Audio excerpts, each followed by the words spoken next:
to the organizers for the invitation. Just a moment. So I'm gonna talk a little bit from the perspective of an end user. We were involved with parahydrogen toward the beginning, and so this is sort of the evolution of our lab's involvement in the field. We started back in 2004 when Amersham was kind of divesting itself of this technology. They had to make a decision about which DNP or parahydrogen was more clinically viable. And for reasons that are probably a surprise to nobody, they chose DNP at the time. So I went over to Malmö along with Pradeep Bhattacharya, who gave a talk on the first day.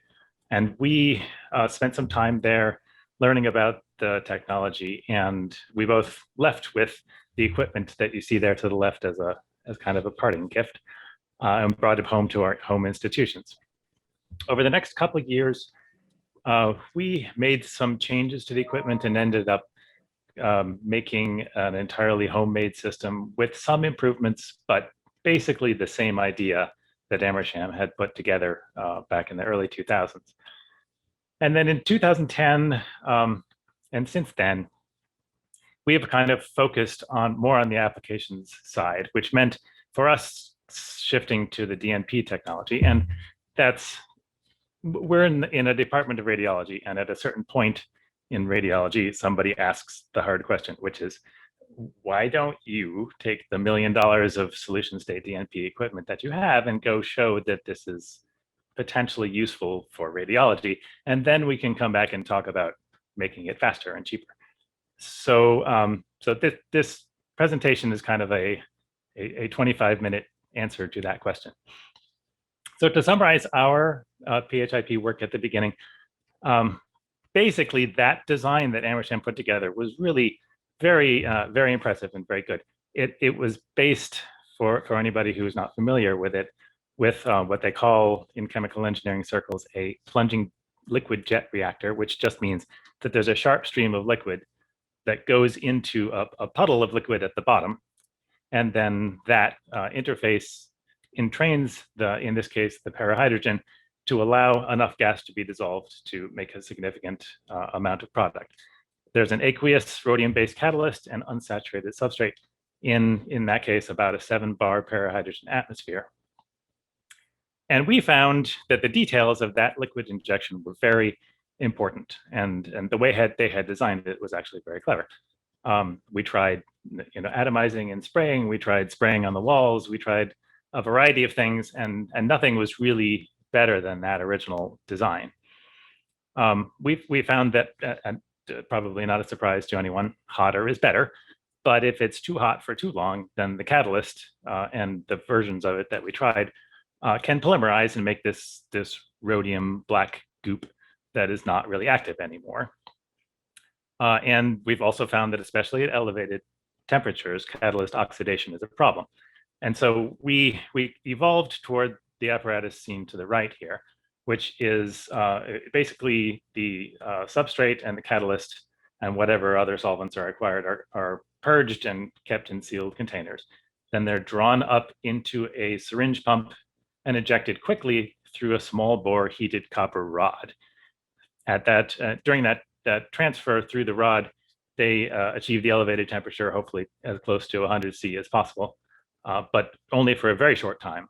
And then they splash in the bottom just as they did in the Amersham apparatus. We found that at the time there was this debate between field cycling and pulse-based polarization transfer, and we found that for our purposes, the pulse-based M2S type sequences were much more efficient, and we spent some time trying to optimize those. And then in general, we found it works reasonably well for a variety of substrates. But if you're trying to do clinical or preclinical imaging, polarization is key. Again, not a surprise to anybody. And a few percent is not really going to make anything that is useful in an imaging context. So we would regularly get yields approaching 100%, but then depending on the substrate, the polarization was highly variable, sometimes above 50%, which is very useful for imaging, sometimes as low as 2, depending on the situation. Nothing that we were using at the time was directly metabolizable, although the things we were working with particularly succinate and its esters, have been shown to be metabolizable in a useful way subsequently, but in the things we were studying, that was not the case. So to kind of summarize where we went with this imaging, the first thing that we were trying to do is imaging of blood flow and perfusion, trying to take the place of a VQ scan or angiography or something like that. And so here's a couple of examples in a rabbit on the top and a pig. And so the other side of our lab, we specialize in the hyperpolarized gases. So if we can pair the perfusion type images with ventilation type images, we can potentially supplant the radionuclide techniques. So in trying to make this clinically useful and quantifiable, our first idea, our first proposal, was basically fitting the signal as a function of time to established models. There's the Kadlecek type techniques from the 40s, where a contrast agent as a function of time can be modeled and equated to perfusion. When using the hyperpolarized agents, it's a little complicated because that signal as a function of time is a mix of a variety of things, T1s, flip angle, and its whole flip angle history as it travels through the vasculature, and potentially agent uptake, inflow and outflow into the tissue of interest. And then we also found that when imaging with the most efficient sequences, the SSFP-based sequences, there can be a very complicated interplay between the refocusing of the signal and the flow through the vasculature, which leads to an unknown and flow rate dependent effective T1 that makes quantification yet harder. And maybe the more important issue that we have to keep in mind is that there are other ways to do this, especially angiography, but also increasingly perfusion. And the competition is pretty good, and it uses clinical instrumentation that they have available.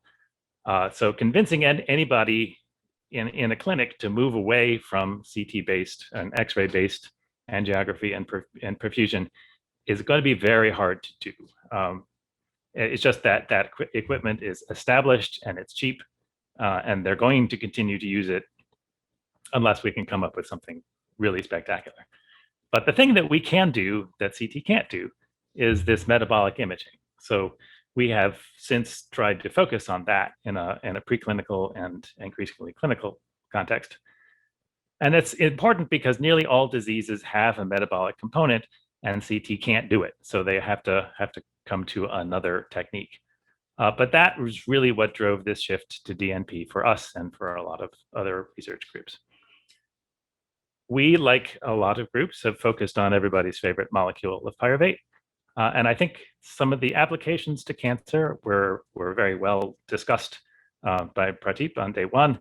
And so I am going to just summarize very, very quickly. We were looking at because our lab's focus is on lungs, on lung inflammation, and on lung cancer, and we see and try to use diagnostically the same things that everybody else does, namely increased reduction of pyruvate to lactate, and often decreased transamination to alanine and entry into the TCA cycle. But if we try to be quantitative about it, it's a little more complicated. And so I wanted to go through the biochemistry a little bit and to try to motivate the place for parahydrogen and the techniques in my view. One of the main things we try to focus on is the isolated perfused lung. And clinically, it's relevant to transplant. And probably most people are aware of how transplants proceed. The organ is taken out of the body, whether it's lungs or anything else, and then it's stored usually at cold temperature to lower metabolism, and then it's transported to the place where it needs to be transplanted, hopefully evaluated, although that's a hard thing to do at the moment, and then if it looks okay, transplanted. The weird thing about this, which really nobody still understands, is once the organ leaves the body, it is viable for a very limited amount of time. And maybe that's not surprising, but if you think about it, your lungs are doing just fine. They're being ventilated and perfused, and they will continue to be viable for however many decades. So when they're taken out of the body, how exactly do they know that it's time to deteriorate? There's something that we're not giving them. We can give them nutrients, we can give them oxygen, we can ventilate them, we can perfuse them, we can try to pretend it's still in a body, but there's something serious missing. And so and in particular, the viability and the ability to metabolize disappears over time. And so that's something that we want to study. Some interesting features of that when we do is, number one, overall metabolism is low, the apparent metabolism. And that's a little bit of a surprise because it is known from radionuclide studies that lungs, when perfused, take up about half of the pyruvate or lactate that goes through the pulmonary artery. So why is our signal so low compared to that?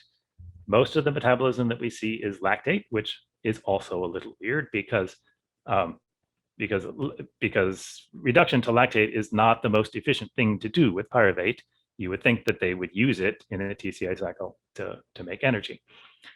We always find that the bicarbonate signal, which represents entry into the TCA cycle, appears quickly and it disappears quickly as compared to all the other metabolites.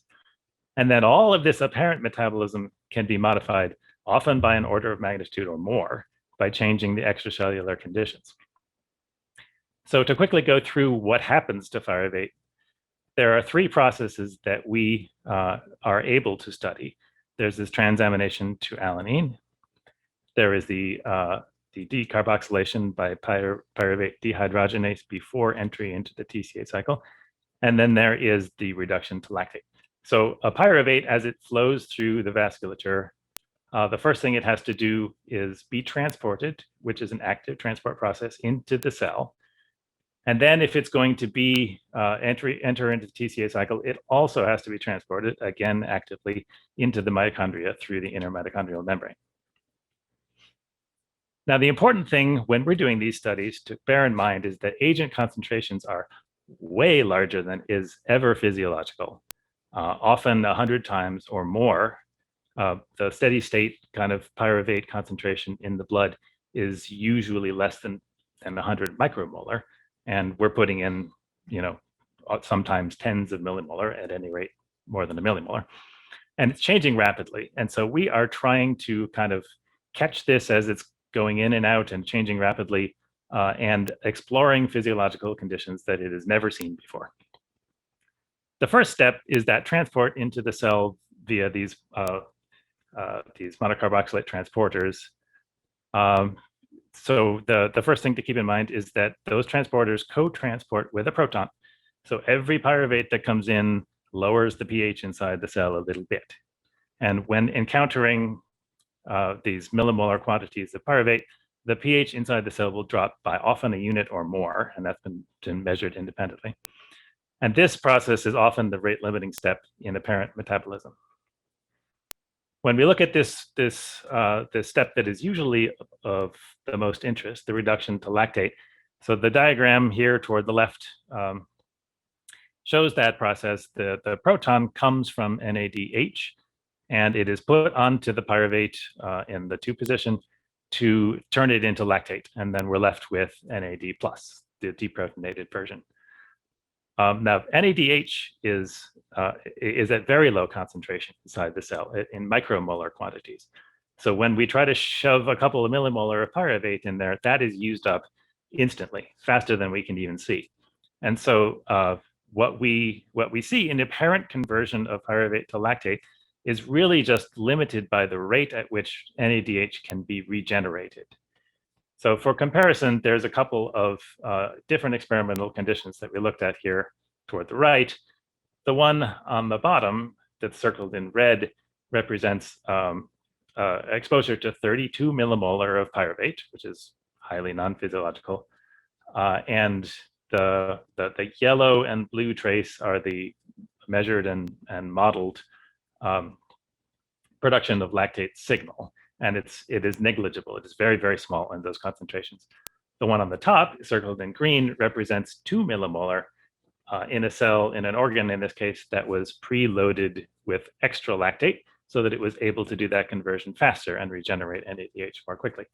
The amount of apparent lactate that you see as compared to the pyruvate signal is more than 30 times higher. So we have complete control over what we're going to see, and it's not necessarily representative of the real physiology. The other step is transamination to alanine, and I won't go through that in as much detail, but it is similarly dependent on the presence of a cofactor, in this case glutamate or its precursor glutamine, that combines with alanine or with pyruvate to yield alpha ketoglutarate and alanine. So if we change the amount of glutamate available, then this will similarly change. If, on the other hand, the pyruvate goes into the TACA cycle, it goes through a bit of a more complicated transport process here. It has to do that in the inner mitochondrial membrane.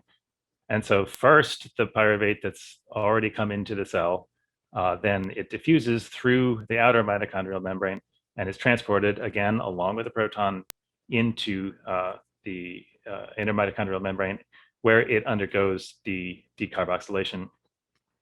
And the important point here is that it is bound, the pyruvate is bound to both the transporter and the enzyme for a relatively extended period of time. And as we all know, when the molecule is immobilized in that way, T1 is very different. And so we're almost certainly losing significant polarization during those two processes. The other thing about PDH and its activity is that it is regulated in all sorts of crazy ways. It is subject to depletion of its cofactor, CoA, at what is an observable timescale, as opposed to when pyruvate is being reduced to lactate. And it's regulated by a variety of concentrations and 4 different kinases that phosphorylate and dephosphorylate PDH, affecting its activity. So it's a very complicated business. So what we have to bear in mind is what we are measuring is not metabolism. It is like a metabolic impulse response function. We're hitting it with crazy amounts of pyruvate, and all these things happen. The pH drops in the mitochondria and in the cytosol. The MCT activity becomes primarily outward because of the lowered pH, that limits the amount of substrate that's available for metabolism. The NADH drops to its new steady state, and then PDH activity is the regulation changes quickly, and the cofactor is depleted. So the measured fluxes likely are not really relevant to normal physiology. Now the question is, do we care? If we see contrast that is relevant to disease, maybe we don't. If we're interested in what is actually going on in the organ or cells or body, then we do. So the question is there a better way to do this? And I want to draw an analogy here to how our hyperpolarized gas measurements have evolved over time. So the traditional approach has always been to breathe in 1 breath of gas, and then you look at the distribution of gas. And so the picture to the left shows in a healthy person, and the picture to the right is clearly a person with disease, in this case, COPD.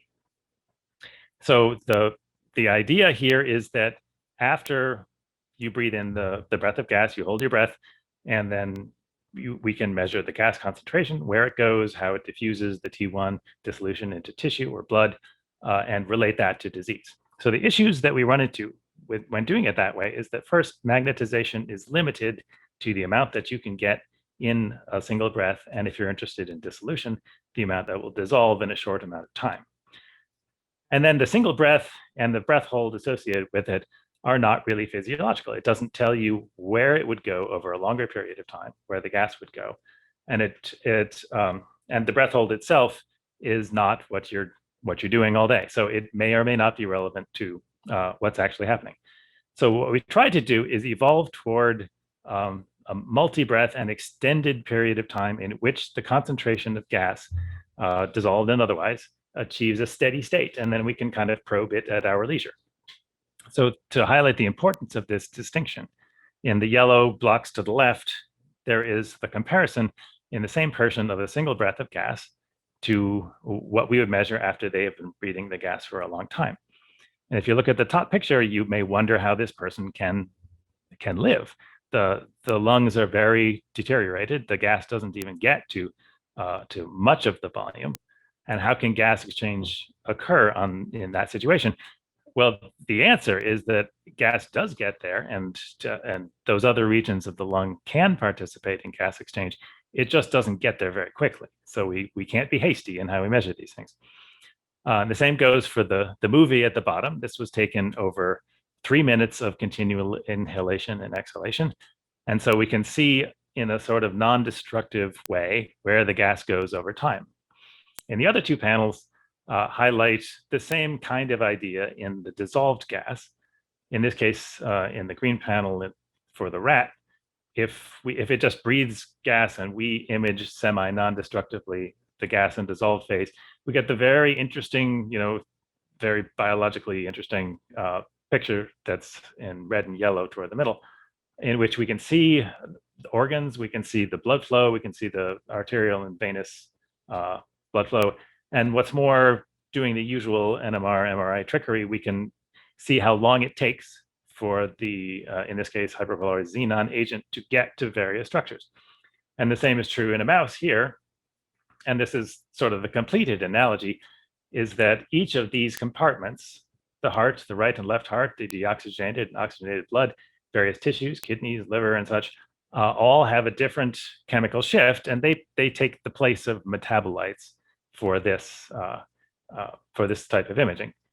But the only way that we can see them and their time dependence is by allowing the distribution to come to a steady state and then probing them on that time scale. So why can't we do this with our DNP or PHIP agents? Well, we try. And so this is sort of an example set of spectra for while injecting at a low concentration into a perfused lung. So it's the usual thing that we've seen several times. The agent comes in, washes in slowly because we're injecting slowly, and then it goes down over time, not because we're injecting it more slowly, but because the agent is decaying over time. And after about 2 minutes, we kind of give up and we look at the integrated or time dependence of the metabolites.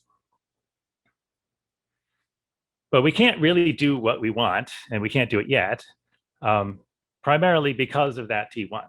So what we see here is a comparison of different strategies for injecting and reading out the metabolism of a fixed amount of hyperpolarized agent. In the upper left, if we do it too fast, then we are exposing it to very high concentrations. And as we have seen, the metabolism is limited by all those bad things that happen to cellular redox and transport when the concentrations are too high. So we get, relative to the pyruvate, we get a very small amount of metabolite. As we increase the time, things get better until we get to about 2 minutes, in which the ratio of the lactate to pyruvate total signal approaches its maximum. And then after a while, it becomes, we've waited too long. And so by the time the agent gets there, we've lost the metabolite signal because we have lost the pyruvate signal. So to compare this, these, by the way, are simulated based on the modeling that was derived from the experiments that I showed. The one that's highlighted in green is what, according to the model, should happen if we were able to do the same amount of agent without T1 relaxation, which is to say, continuously produced at the same polarization for 15 minutes. So there's two important advantages here. We have more total metabolite signal, which is really important, and we have a more normal tissue redox and other cellular conditions, which means it's more representative of what we hope to actually measure. So how can we achieve this sort of dream of that last panel to the right? Well, step one is convince you all that we need it. And based on some of the talks that I've just seen, it seems like that job is done. So we'll check that off.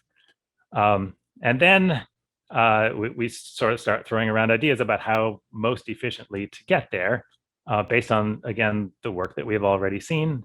It seems like the most obvious way to get there with high polarization would be based on this sidearm hydrogenation that was introduced a few years back by Renere et al. And so it would go through the sequential processes of hydrogenation, the spin order transfer, alkaline deesterification, and then neutralization and phase separation, so it would be suitable for biological systems. And then depending on exactly how we do it, some purification or, as I'll talk about in a second, depressurization step. The depressurization part, we were some years back trying to move toward a system like this that was based on supercritical CO2 as a solvent. And that sounds like it's maybe unnecessarily complicated, but CO2 does have certain advantages. Number one, it's miscible with hydrogen, parahydrogen. The substrates, the unsaturated substrates and hydrogen itself will diffuse through it more quickly than other organic solvents. And of course, it's easy to get rid of, but it's like popping open soda, and it is completely non-toxic. And for those who may not be aware, this is something that is used fairly frequently in chemical engineering, and in this case, for caffeine removal from coffee beans. They don't have some of the constraints we do in terms of time and other things, but it's the same sort of process where the similarly low polarity caffeine is dissolved primarily in the CO2 as a nonpolar solvent, and that is just carried away. In our case, we want to use it to dissolve both the precursor and the product. So we did some preliminary experiments of the esters, the vinyl and ethyl esters, which need to be soluble in CO2, and they are soluble to between 1 part in 20 and 1 part in 30, which is pretty good. The T1s of the pyruvate and ethyl pyruvate and ethyl acetate are pretty good. I mean, they're at least compatible with doing this process. And then the deesterification process, we played around with that a little bit. And we found it to be, we could do it rapidly, as has been shown here and other places, and we can do it completely, but we can't necessarily do both at the same time. So if we make the pH too high, we found that we got significant dimerization of the product pyruvate. So there has to be clearly some additional work to make that as efficient and as complete as possible. So nothing appears to be impossible in this process. There are obviously a lot of outstanding questions, many of which have been already brought up. And it will take a lot of microfluidics engineering to make it all feasible and efficient. There are commercial devices that are similar in some ways for hydrogenation that are pictured here. It is based on the same sort of HPLC type, microfluidic type activity, in this case in a packed feed column, but it could be done in a microfluidic system as well. And there have been many great ideas presented here that will hopefully lead us in this direction. So the two abstracts that were directly relevant, general ideas of microfluidic design, this ideas of having diffusion restricted rhodium surface catalysis, the ways to purify in the column, and even in our dream world, the low and zero field NMR as applied to a perfused organ, perhaps on the way from the place where the transplant was the organ was recovered to the place where the transplant is performed, so we know more about it. Can I encourage you to come to the end? Thank you. Yes, I am done. I want to thank obviously the Malmö group for their pioneering work, and the functional metabolic imaging group at PAN, of which I am a part. Thank you very much. Okay, wonderful. Yeah, this perspective is so valuable, I think, for everybody here that develops these methods to know what the problems are that we're going to be running into and what we should already be thinking about. So especially the continuous production, I think, is definitely something that parahydrogen can address very readily, very easily. So that's very exciting for everybody. I have one question here by Kirill Shiberstov. Thank you for a great talk. Instead of continually supplying hyperpolarized pyruvate, would it be possible or help to inject not hyperpolarized pyruvate first and then add the hyperpolarized substrate after? So in other words, to kind of maintain the redox state of the cell.